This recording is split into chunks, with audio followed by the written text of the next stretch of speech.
You're tuned in to The Deep Dive. Today we're getting into something really core to design-build projects, the FIDI Yellow Book. That's right. Specifically, the 1999 or the 2017 editions. Exactly. And within that, we're focusing on one specific figure, the engineer. An absolutely crucial role. Sometimes misunderstood, I think. I agree. So imagine you're involved in a big construction project. There's this person, the engineer, who's meant to keep things running sort of fairly and smoothly. They're essential to how the contract actually works day to day. So this deep dive, it's your shortcut. We want to pin down who this engineer is, what they actually do, their responsibilities, and importantly, their obligations. Yeah, we've kind of filtered out the noise to get to the essentials. Our mission then is to give you, our listener, a really clear, practical picture of the engineer's role without, drowning in dense legal text. Exactly. Think of them as maybe the contract administrator, but with specific duties defined by FID. It's vital for everyone involved, employer, contractor, to get this role right. And we'll be pulling from both the 99 and the 2017 Yellow Books to give that full picture. Yep, comparing where needed. Okay, let's kick things off. The basics. Who is the engineer according to FIDI? Right. So if you look at the 99 book, clause 1.1.1.3, it defines the engineer as the person the employer appoints for the job. The person named in the appendix to tender, usually. That's typically where you'd find their name, yes. Or the employer can appoint someone else later, but they have to tell the contractor formally. And the 2017 version, pretty similar. Very similar. Clause 1.1.33 in the 2017 book. It's the person appointed by the employer, named the contract date at this time, or, again, a replacement. So, bottom line, the employer appoints them. The employer makes the call. That's fundamental. Clause 3.1 in both editions makes that clear. Okay, employer appoints. What if the engineer needs, backup? Can they delegate? Good question. Yes, they can. The 2017 edition, clause 3.3, it actually brings in the idea of an engineer's representative. Okay, a specific term. Yeah. Someone the engineer appoints to handle maybe some on-site tasks, supervision, that kind of thing. Delegated authority. But that representative can't then delegate further down the line. No, exactly. It stops there. The 99 book doesn't use that exact term, engineer's representative, but the principle of delegation is still there. Got it. Clear chain of command, sort of. Now, what about changing the engineer, say, mid-project? Can the employer just swap them out? Well, they can initiate a replacement, yes. That's covered in clause 3.4 in the 99 book and 3.5 in the 2017 one. But, I sense a but coming. There's a but. The contractor actually has a right to object to the proposed replacement. Really? On what grounds? It has to be reasonable grounds. So things like maybe the new person isn't qualified, or perhaps they have a history suggesting bias, or just lack the right experience for this specific project. So it's a check, a balance, ensures some stability for the contractor. Precisely. It prevents the employer from just bringing in someone potentially unfair. Makes sense. Okay, so we know who they are, how they get the job. Let's move on to what they actually do. Duties, authority, what does FIDI say? Okay. Clause 3.199 and 3.217 are key here. They state the engineer carries out the duties and uses the authority given to them in the contract. So their power comes directly from the contract document itself. Exactly. It's not arbitrary. The contract is their mandate, the rule book. Which means they can't just decide to change the rules. Absolutely not. And this is critical.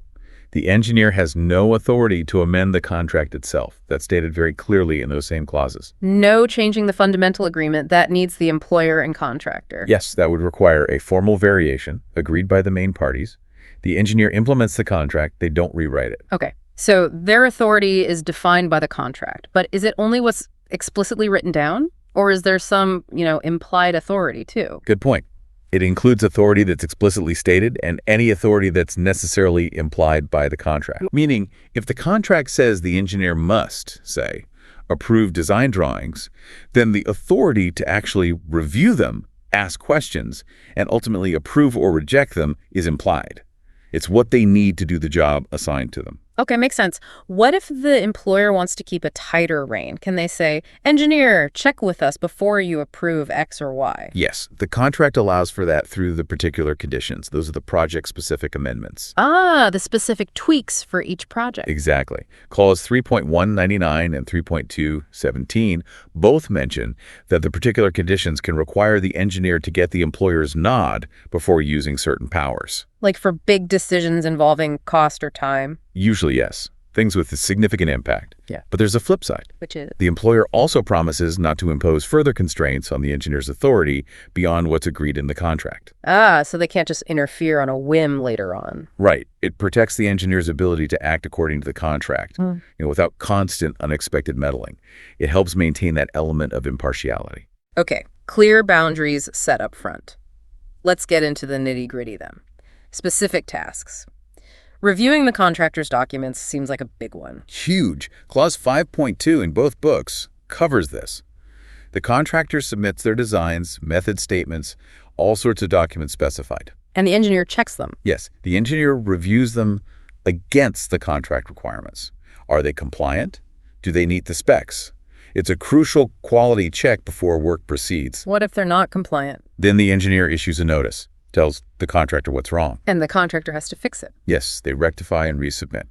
And importantly, if the first submission was faulty, the cost of doing that rework falls on the contractor. Fair enough. Keeps them accountable for submitting compliant documents first time. Exactly. And there's a distinction, too, highlighted in the guidance notes. Some documents are for formal approval, like a gate you can't pass without the engineer's okay. Right. Others might just be for review or information. The engineer might comment, but it's not necessarily a hard stop. Okay, paperwork sorted. What about the actual work on site? Inspections, testing? Absolutely. Clause 7.3 in both versions is about inspections and access. The engineer has the right to go anywhere on site. And off-site too, like where materials are made. Yes, if that's where work for the contract is happening. They can examine, inspect, measure, test materials, equipment, workmanship, basically check quality as things are built. So they're the quality controllers on the ground. In essence, yes. Making sure what's built matches the employer's requirements or specifications. They can also record what they find. Who actually does the testing, though? Does the engineer run the tests? No, Clause 7.4 makes it clear the contractor provides the resources, the staff, the equipment needed for the tests, agreed with the engineer. Okay. And if something fails a test, gets fixed, can the engineer ask for a retest? Definitely. Clause 11.6 covers retesting after defects are remedied. Got to make sure the fix actually worked. Right. Okay, moving on. Projects always have things crop up. Unforeseen conditions, delays, decisions need to be made. Where does the engineer fit in? They're often right in the middle of it. The contract requires them to agree or determine various matters. Such as? Well, like dealing with unexpected ground conditions, that's Clause 4.1, or assessing claims for extensions of time under Clause 8.4, or evaluating and instructing variations, changes to the work under Clause 13.3. So they're actively problem-solving, not just observing. Very much so. And subclause 3.5 of the 99 book, and particularly 3.7 in the 2017 one, are vital here. How so? They stress that when the engineer makes these determinations or tries to reach agreement, they must act fairly, impartially.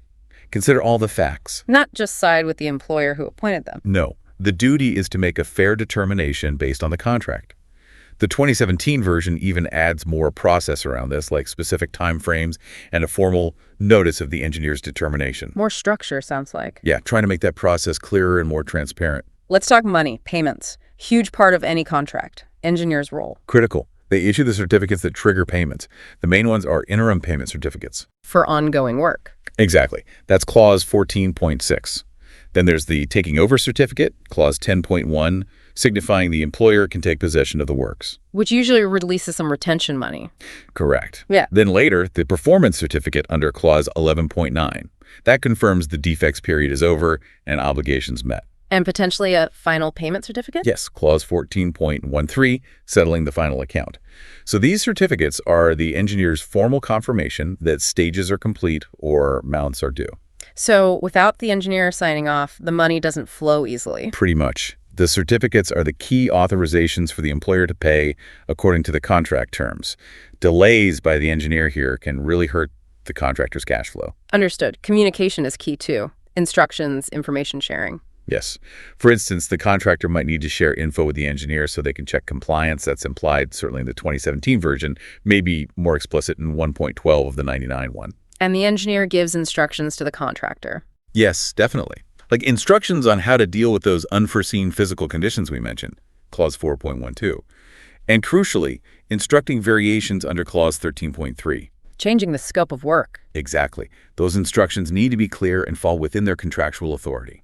How does the engineer keep tabs on progress overall? Well, the contractor has to submit regular progress reports, usually monthly. That's clause 4.21, 1099, or 4.2017. What's in those reports? Updates on work done, plans for the next period, any issues, potential delays. Plus, the contractor submits a detailed time program for the whole project for the engineer's review.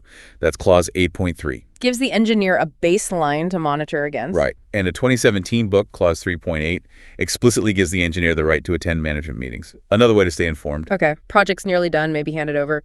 What about defects?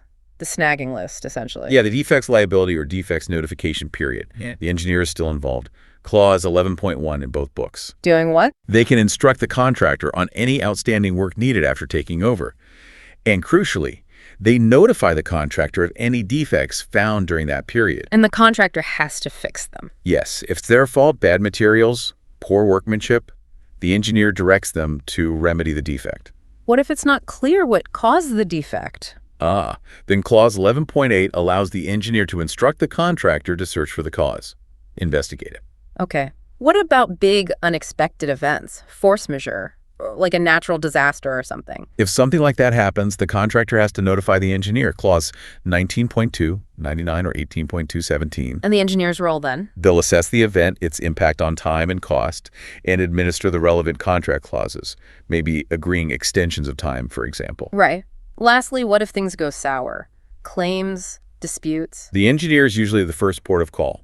Claims from the contractor for more time, more money are typically submitted to the engineer first. That's clause 20.199 or 20.217. And the engineer decides the claim. They review it, assess it, and provide their response or determination, often as a first step. If it escalates, say, to a dispute adjudication board or DAB, yes, the engineer often provides information or their perspective to the DAB. They're involved in that process too, as outlined in clause 2099 or 2117. Wow, okay. That's a huge range of responsibilities. If we were to boil it down, what are the absolute must-dos and must-don'ts for an engineer under FIDIC? Well, the contract doesn't list them like that, but you can definitely pull out the principles. A big do is act fairly, impartially. Yeah. Especially with determinations. Even though appointed by the employer. Yes. Do review documents thoroughly and on time. Do inspect diligently. Do communicate clearly with both sides. And crucially, do follow the contract procedures. Stick to the rules. And the don'ts. What should they absolutely avoid? Don't try to change the contract unilaterally. That's a huge one. Don't go beyond your authority, especially employer approval is needed for something. Don't show bias. Don't favor the employer unfairly over the contractor's rights. And definitely don't cause unreasonable delays in reviews, certifications, inspections. That just causes problems for everyone. It really underlines how pivotal they are. They're appointed by one party, paid by them, but have this duty of fairness to both. It's a bit of a balancing act. It absolutely is. A very delicate position sometimes. Their actions ripple through the whole project, timelines, payments, success or failure. They are that key intermediary interpreting the contract on the ground. And a good, impartial engineer can prevent a lot of headaches. Definitely. They can help stop disagreements escalating into full-blown disputes, foster a better working relationship. It's incredibly valuable when done right. This has been super helpful, really clarifying that role. To wrap up, what's the main takeaway for listeners? I think the key thing is, the engineer works for the employer, yes, but they operate within a strict contractual framework. That framework gives them specific duties and, importantly, demands fairness and impartiality in many of their key actions. They're not just the employer's agent in all matters. They have defined obligations under the contract itself. Precisely. Obligations to the process and the contract, not just the party paying them. Okay, great summary. And that leads us to a final thought for you, our listeners, to chew on. In these complex, high-stakes construction projects, just how vital is having that clearly defined, impartial engineer role for managing risk, for keeping disputes down? And maybe consider the flip side. What happens when that role isn't well understood or isn't performed effectively? What are the knock-on effects for the project, for the parties involved? Something to think about how it applies in your world. And of course, if you really want the full detail, dive into the FIDIC Yellow Book itself. Thanks for joining us on this deep dive.